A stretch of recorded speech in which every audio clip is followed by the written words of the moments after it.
Bismillahirrahmanirrahim. Assalamualaikum warahmatullahi wabarakatuh. Halo anak-anakku yang soleh dan soleha, apa kabar semuanya? Semoga kita semua selalu diberikan kesehatan dan lindungan oleh Allah Subhanahu wa Ta'ala. Amin ya Rabbal Alamin. Meskipun kita belajar dari rumah, kita harus tetap semangat ya, jaga kesehatan dan jangan lupa berdoa. Insya Allah pada pertemuan kali ini kita akan membahas materi kelas 5, yaitu kisah keteladanan Nabi Muhammad SAW.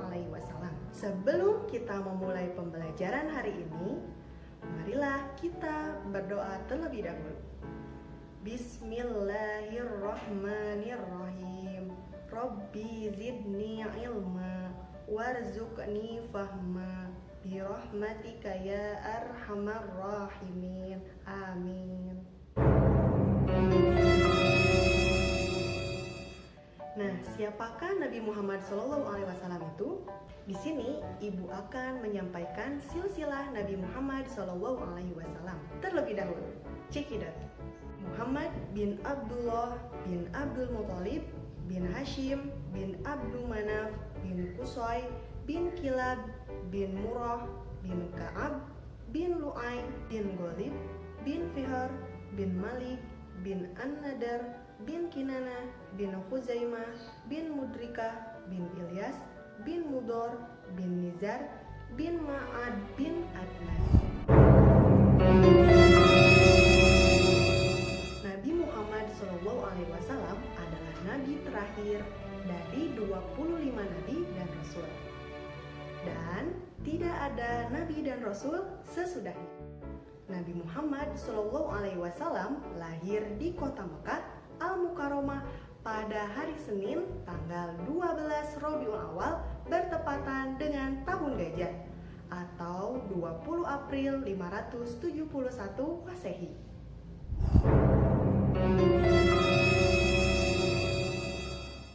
Nah, anak-anak, tahukah kalian bahwa Nabi Muhammad SAW ketika lahir sudah dalam keadaan yatim? Abdullah, ayahnya, telah lebih dahulu wafat. Sedangkan Nabi Muhammad SAW waktu itu masih dalam kandungan ibunya, kira-kira berusia 2 bulan.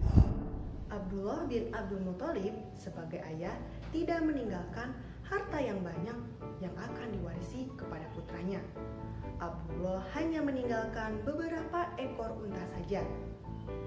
Ibu Nabi Muhammad SAW bernama Aminah binti Wahab dari kalangan suku Quraisy yang terpandang mulia di masa itu. Nah, anak-anak, pada masa bayi Nabi Muhammad SAW diasuh oleh Halimah. Setelah usianya kurang lebih dari 2 tahun, Halimah menyerahkan kembali Nabi Muhammad kepada Aminah. 1. Nah, kalau pada masa kanak-kanak, Muhammad kecil selalu diajak pamannya Abu Thalib menggembala kambing. Ia senang dengan pekerjaannya dan sayang pada hewan. Karena itu, paman Nabi Muhammad SAW sering menyebutnya si cerdas, yang lincah, dan baik.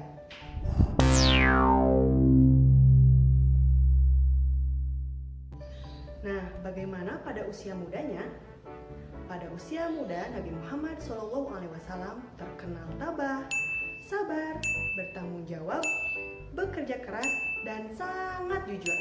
Sehingga Nabi Muhammad SAW diberi julukan Al-Amin. Al-Amin artinya terpercaya.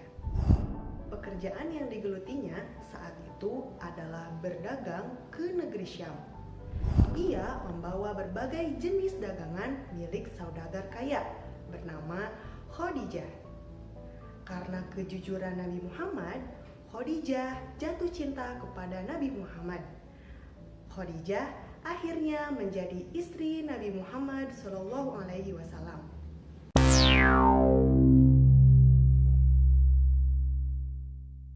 Nah, pada usia 40 tahun, beliau diangkat menjadi Rasul. Berdakwah mengajak manusia menyembah kepada Allah Subhanahu wa Ta'ala dan meninggalkan kemusyrikan menyembah terhadap berhala. Nabi Muhammad SAW mempunyai kebiasaan berkhalwat, yaitu mengasingkan diri dari keramaian manusia, merenung, dan mendekatkan diri hanya kepada Allah. Tempat yang digunakannya adalah Gua Hiro, letaknya kurang lebih 5 km dari arah timur kota Mekah. Nabi Muhammad SAW melakukan ini pada setiap bulan Ramadan tiba. Pada hari ke-17 dari bulan Ramadan saat itu, Nabi Muhammad SAW mengalami peristiwa yang sangat menakjubkan. Beliau menceritakan peristiwa itu. Di saat aku sedang tidur, datanglah malaikat Jibril menghampiriku seraya berkata, "Bacalah." "Aku tidak dapat membaca," jawabku. Malaikat lalu memelukku hingga aku merasa bahwa kematian sedang menghampiriku. Ia melepaskan diriku lalu berkata lagi, "Bacalah." "Aku tidak dapat membaca," jawabku. Ia kembali memelukku lagi hingga aku merasa kematianku tiba. Kemudian ia melepaskan diriku sambil berkata, A'udzu billahi minasyaitonir rajim. Bismillahirrahmanirrahim. Iqra' bismi rabbikal ladzi khalaq. Khalaqal insana min 'alaq. Iqra' wa rabbukal akram. Alladzi 'allama bil qalam. 'Allamal insana ma lam ya'lam. Shadaqallahul azim. Aku lalu mengucapkan kata-kata yang dituntunkan malaikat Jibril itu. Hafal, seolah-olah tertulis dalam hatiku. Itulah wahyu pertama yang diturunkan kepada Nabi Muhammad SAW, Quran Surat Al-Alaq ayat 1-5. Dalam menyiarkan agama Allah Subhanahu wa Ta'ala, Nabi Muhammad SAW tidak pernah takut sekalipun berhadapan dengan berbagai rintangan. Suatu ketika, Nabi Muhammad SAW sedang beribadah, lantas Abu Jahal dan komplotannya datang sengaja mengotori badan Nabi Muhammad SAW dengan najis. Namun, Nabi Muhammad SAW hanya berdoa kepada Allah Subhanahu wa Ta'ala, "Ya Allah, kepada Engkau aku menyerahkan kaum Quraisy." Doa ini dibaca berulang-ulang. Nah, anak-anak, itulah kisah keteladanan Nabi Muhammad SAW.